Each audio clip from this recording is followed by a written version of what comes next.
Bentornati cari ascoltatori di Letteratura Italiana per Stranieri.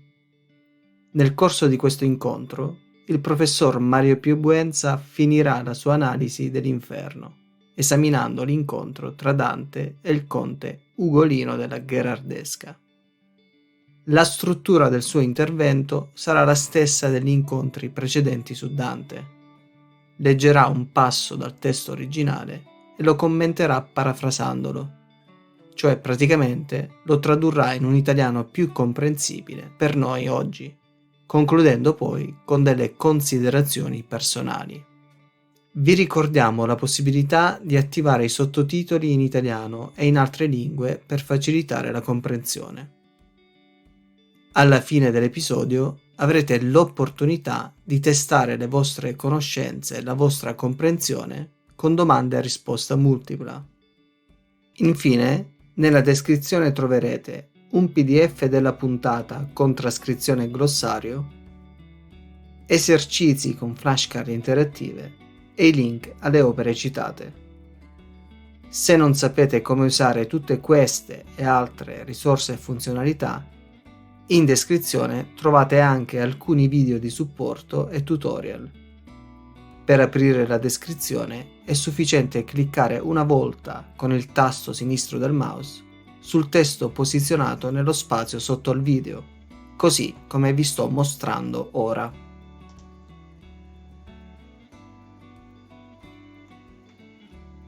Senza ulteriori esitazioni, passiamo la parola al professor Buenza. Occupiamoci ora del conte Ugolino della Gherardesca, canto 33. Testo. La bocca sollevò dal fiere pasto quel peccatore, forbendolo ai capelli del capo che le avea di retro guasto. Poi cominciò. Tu vuoi che io rinnovelli disperato dolor che il cor mi preme, già pur pensando, pria ch'io ne favelli. Ma se le mie parole esser di insieme che frutti infame al traditor chi rodo, parlare e lagrimar vedrai insieme. Io non so chi tu sei, né per che modo venuto sei qua giù, ma fiorentino mi sembra veramente quando io t'odo. Tu devi sapere che io fui conte Ugolino e questo è l'arcivescovo Ruggeri. Or ti dirò perché son tal vicino. Commento.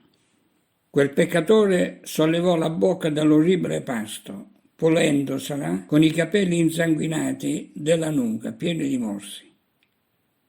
Poi cominciò. Tu vuoi che rinnovi il dolore disperato che mi opprime il cuore al solo pensiero, prima che ne parli. Ma se le mie parole devono essere il seme che diano disonore al traditore che io rodo, mi vedrai parlare e piangere contemporaneamente. Io non so chi sei e perché sei qui, ma dal parlare mi sembri fiorentino.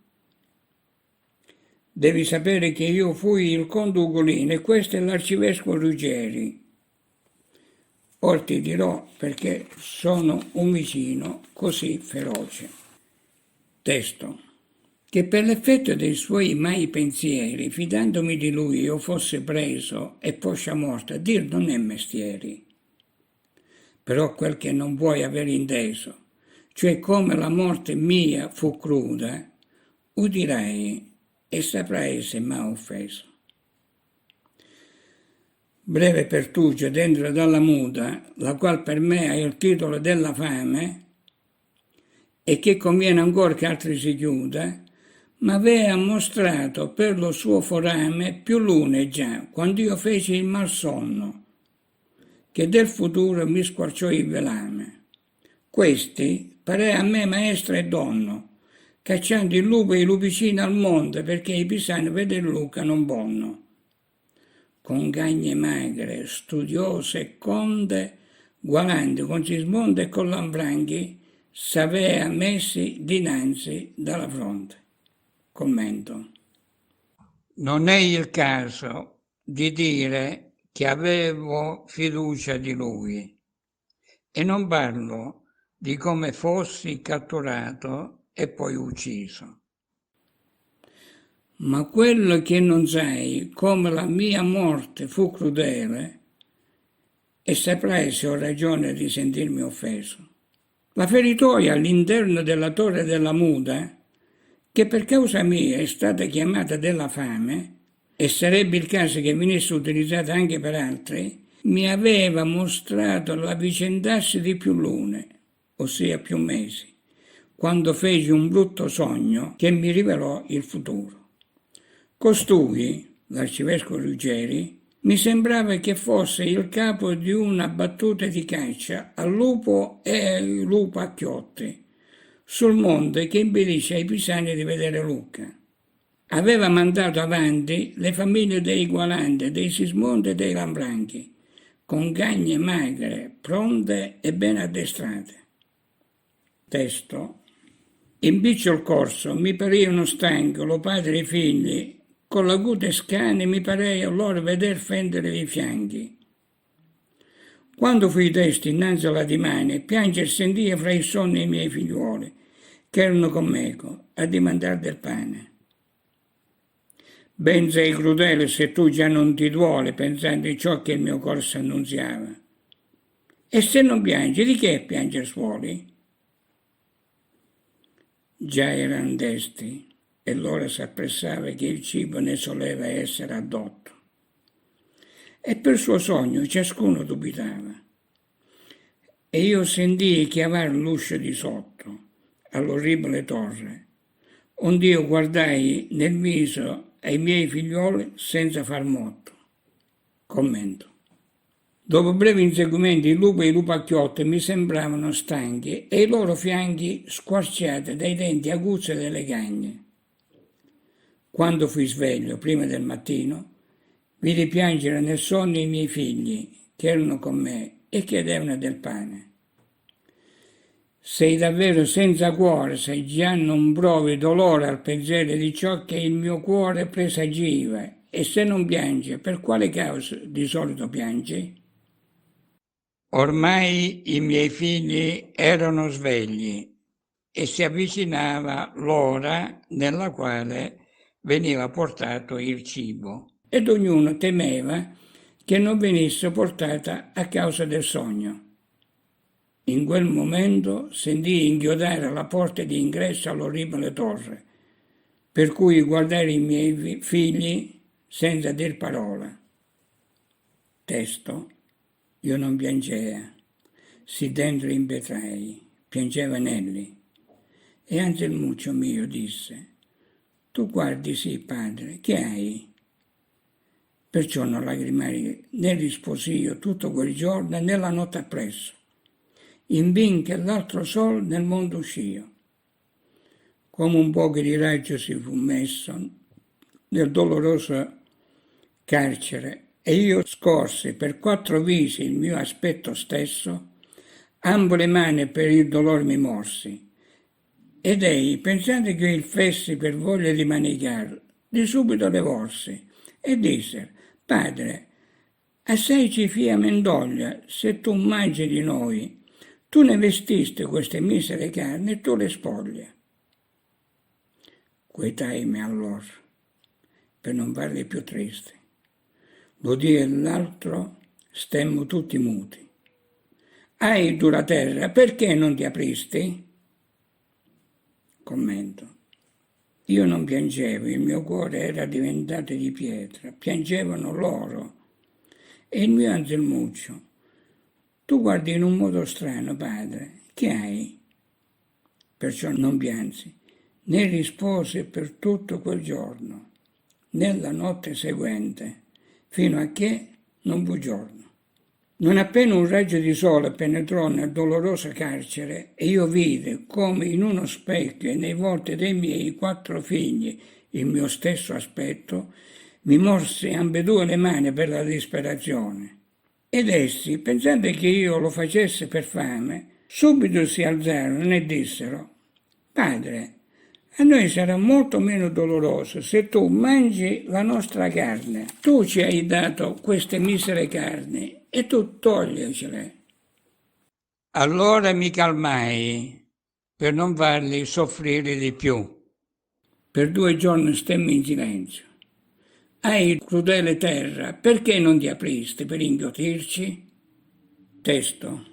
Poscia che fummo al quarto dì venuti, Gaddo mi si gittò disteso ai piedi, dicendo: Padre mio, che non mi aiuti? Qui vi morì. E come tu mi vedi io cascarli 3 ad uno, tra il quinto e il dì e il sesto. Onde io mi diedi, già cieco, a brancolare sopra ciascuno. E 2 dì li chiamai, poi che furono morti. Poscia, più che il dolor, potei il digiuno. Quando ebbe detto ciò, con gli occhi torti ripresi il teschio misero coi denti, che fura all'osso come d'un can forte. Ahi Pisa, vituperio delle genti, del bel paese laddove il si suona, poiché i vicini a te punir sollente, muovesi la capraia e la gorgona, e facciano siepe ad arno in sulla foce, sicché la neghi in te ogni persona. Che se il conte Ugolino aveva voce d'aver tradito te delle castella, non dovei tu i figlioli porre a tal croce. Commento. Dopo che fummo giunto al 4° giorno, Gaddo mi si gettò disteso ai piedi dicendo: Padre mio, perché non mi aiuti? A questo punto morì, e come tu vedi me ora, vidi cadere i miei 3 figli ad uno, tra il 5° giorno e il 6°, per cui io già cieco mi misi a brancolare sui loro corpi e li chiamai per 2 giorni, dopo che furono morti. Poi sul dolore prevalse la fame.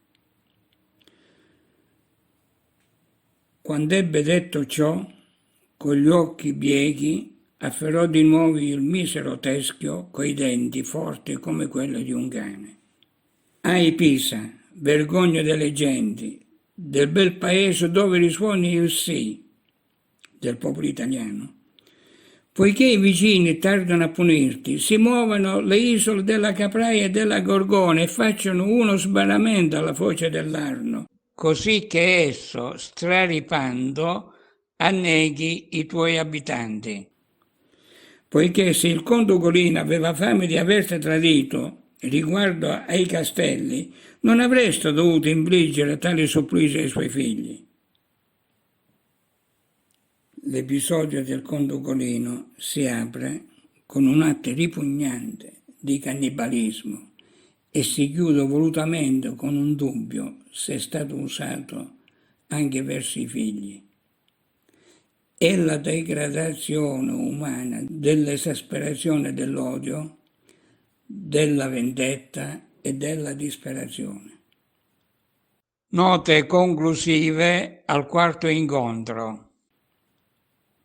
Tu devi sapere che io fui conte Ugolino e questo è l'arcivescovo Ruggeri.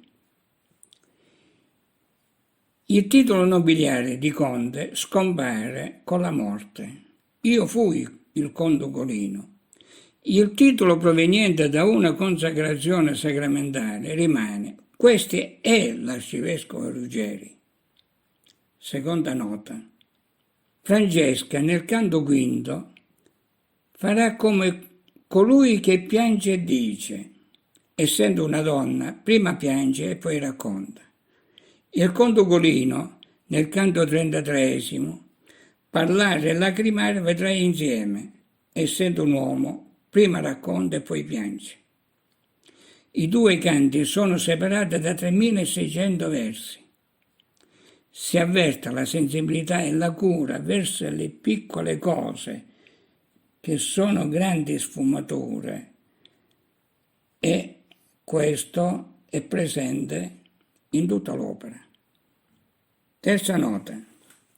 Francesca sembra pregare Dio col nome di Padre, ma poi la consapevolezza di essere dannata le fa dire se fosse amico il Re dell'universo.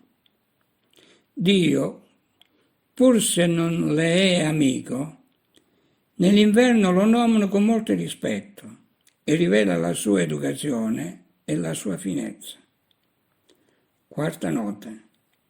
La Divina Commedia è composta di 13.707 versi in terzine, in tutto 100 canti, Inverno drammatico con 34 canti, 4.590 versi, il Purgatorio malinconico con 33 canti, 4.359 versi, il Paradiso luminoso con 33 canti, 4.758 versi.